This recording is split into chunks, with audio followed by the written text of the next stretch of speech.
हमारे देश की काफी संस्कृति की बर्बादी तो पिछले 1000 साल में हुई है, लेकिन फिर भी भारतीय संस्कृति में कुछ ऐसे तत्व जिंदा रह गए हैं, कुछ ऐसे मूल्य जिंदा रह गए हैं जो सनातन है, जिनको मारना सबके बस की बात नहीं।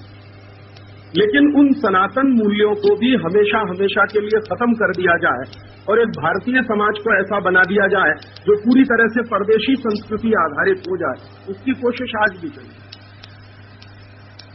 पहले जो काम कोई विदेशी आक्रमण करके करता था, अब वो काम कानून बनाकर किया जाता। बस इतना फर्क हो गया।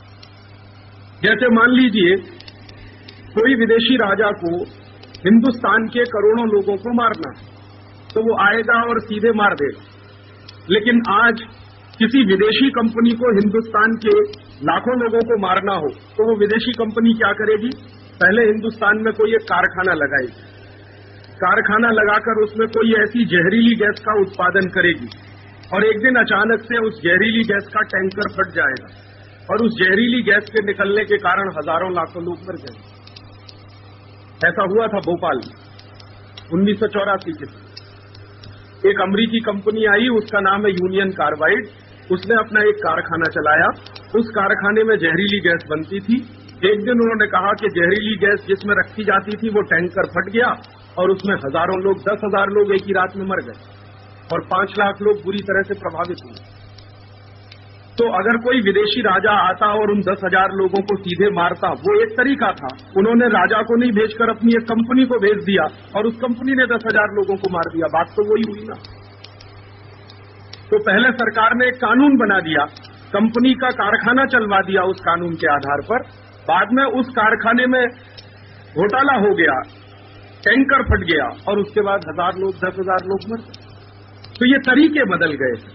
मारना पहले भी था, आज भी वो मारते।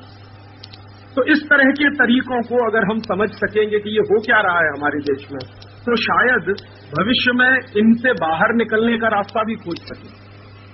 तो मेरी अपनी ऐसी मान्यता है, पिछले 10 वर्षों में जो समझ बनी है मेरी, कि अब जो कुछ होता है वो कानून बनाकर होता है। जैसे पहले आपकी कोई जेब काटेगा तो आप कहेंगे मेरी जेब कट रही है।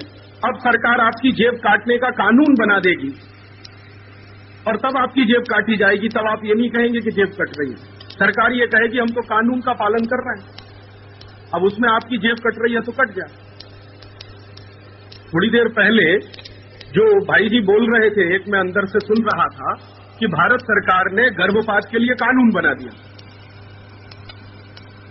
तो एक तरह के लीगलिटी मिल गई ना। अब बिना पैदा हुए बच्चे को आप आसानी से मार सकते हैं क्योंकि उसका कानून बन गया। पहले कानून नहीं था तो उसको मारने में बहुत सामाजिक प्रश्न खड़े होते थे। अब नहीं है वो सामाजिक प्रश्न। अब तो सरकार बड़े आराम से कहती है कि एमटीपी एक्ट है, मेडिकल टर्मिनेशन फॉर प्रेगनेंसी, एक एक्ट बना दिया है। उस एक्ट के तहत हजारों हजारों लोग गर्भपात कराते हैं। सरकार कहती है कि हम तो कानून का पालन करते हैं। यही हो गया ना। सीधे आप उसको मारेंगे अगर किसी बच्चे को, तब तो वो हत्या हो जाएगी। लेकिन एमटीपी के एक्ट के तहत जब आप उसको मारेंगे तो सिर्फ गर्भपात रहेगा, हत्या नहीं मानते उसको। क्योंकि अगर उसको हत्या मानना शुरू कर दे तो फांसी की सजा हो जाएगी उसमें। तो जितने डॉक्टर ये एमटीपी कर रहे हैं ये सब फांसी के फंदे पर लटकाए जाएंगे। लेकिन सरकार ने क्या किया कि उसको कानून बना दिया, तो बहुत सारे लोगों का उससे मुंह बन गया। अगर बिना कानून बनाए ये खेल चलता तो शायद इसमें हंगामा बहुत हो जाता पूरे देश में। लेकिन अब वो कानून बनाकर चलाते हैं तो व्यवस्था तो वैसी ही चलती है जैसे कभी अंग्रेजों के जमाने में चलती।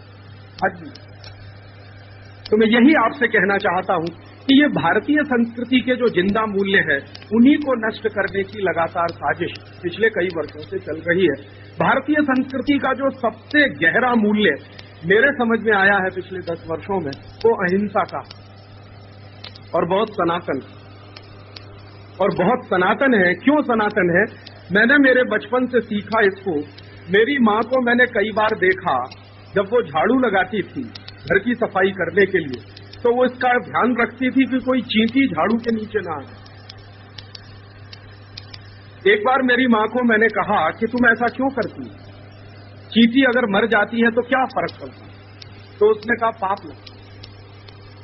मैंने फिर मेरी माँ से इससे ज्यादा पूछने की कोशिश की कि ये पाप क्या होता है, पुण्य क्या होता है। तो उसकी जितनी समझ थी उसने मुझे बताया। लेकिन आज मेरी समझ जो बनी है तो कुछ इस तरह की है कि चींटी को हम इसलिए नहीं मारते कि पाप लगता है, उससे भी गहरी एक दूसरी बात है। हम सब हिंदू लोग पुनर्जन्म में विश्वास करते हैं। मैंने हिंदुस्तान पूरा देखा और हिंदुस्तान में रहने वाले जो भी लोग हैं, जो भारतीय संस्कृति को मानते हैं, जो सनातनता में विश्वास करते हैं, मैंने उनसे एक ही बात पूछी है कि आप मुझे कोई एक ऐसा मूल्य बताओ जो कहीं विदेश में माना नहीं जाता। तो जो पढ़े लिखे लोग हैं, जो समझते हैं विदेश को और भारत को, वो कहते हैं कि राजीव भाई, पुनर्जन्म किसी दूसरे देश में नहीं माना जाता। अमेरिका में और यूरोप में पुनर्जन्म नहीं मानते, माने ये क्रिश्चियनिटी और इस्लाम में पुनर्जन्म की कल्पना नहीं है। ये जो क्रिश्चियन धर्म है और ये जो इस्लाम धर्म है, इन दोनों धर्मों में पुनर्जन्म की कोई कल्पना नहीं है। दुनिया में एक ही धर्म है, हिंदू धर्म, जिसमें पुनर्जन्म की कल्पना, और एक जन्म की नहीं, करोड़ों करोड़ों जन्म की कल्पना। तो हम चूंकि पुनर्जन्म की कल्पना में विश्वास करते हैं, इसका अर्थ क्या हुआ? इसका अर्थ ये हुआ कि हमें मालूम है कि आज हम मनुष्य हैं, कल चींटी भी हो सकते हैं, परसों बिल्ली भी हो सकते हैं, सांप भी हो सकते हैं, केचुआ भी हो सकते हैं, कुछ भी हो सकते हैं। ईश्वर ने हमको ये मनुष्य जन्म दिया, हमारा सद्भाग्य। लेकिन योनियां तो बहुत सारी है, करोड़ों योनियां हैं, हमें उनमें से किसी दूसरे में भी जन्म मिल सकता। तो हो सकता है पुनर्जन्म में हम कभी चींटी रहे हों, या अगले जन्म में हम चींटी हो जाएं। तो अभी हमने अगर चींटी को मारा तो अपने किसी भाईबंध को ही तो मार दिया। वो किसी जन्म में मनुष्य भी हो सकती थी ना। आज वो चींटी है, कभी किसी जन्म में मनुष्य हो सकती थी, या आज वो चींटी है, अगले जन्म में वो कुछ और हो जाएगी। आज हम मनुष्य हैं, अगले जन्म में हम चींटी हो जाएंगे। इसका माने चींटी का हमारा कुछ नजदीकी रिश्ता है और वो पुनर्जन्म से जुड़ता। तो इसलिए हमने मान लिया कि चींटी को नहीं मारना, उससे हिंसा हो जाएगी, पाप हो जाएगा। और वो पाप क्या हो जाएगा कि हमने अपनी ही जैसी आत्मा की हिंसा करी। और हम तो ये मानने वाले हैं ना कि चींटी में भी आत्मा है, हम में भी आत्मा है। आत्मा दोनों की बराबर जैसी है, शरीर दोनों का अलग हो सकता है। भगवान तो हर जगह यही कहते हैं कि आत्मा सब में एक जैसी है, तो उसमें भी आत्मा है, हम में भी आत्मा है। सब में अगर आत्मा है तो हम तो किसी को मार नहीं सकते, सब हमारे सहकर्मी हो सकते हैं। और शायद हम किसी को मार नहीं सकते, इसलिए हिंदुस्तान के इस हिंदू धर्म में जीव जगत के कल्याण की बात कही है, सिर्फ मनुष्य जगत के कल्याण की बात नहीं, पूरा जीव जगत का कल्याण।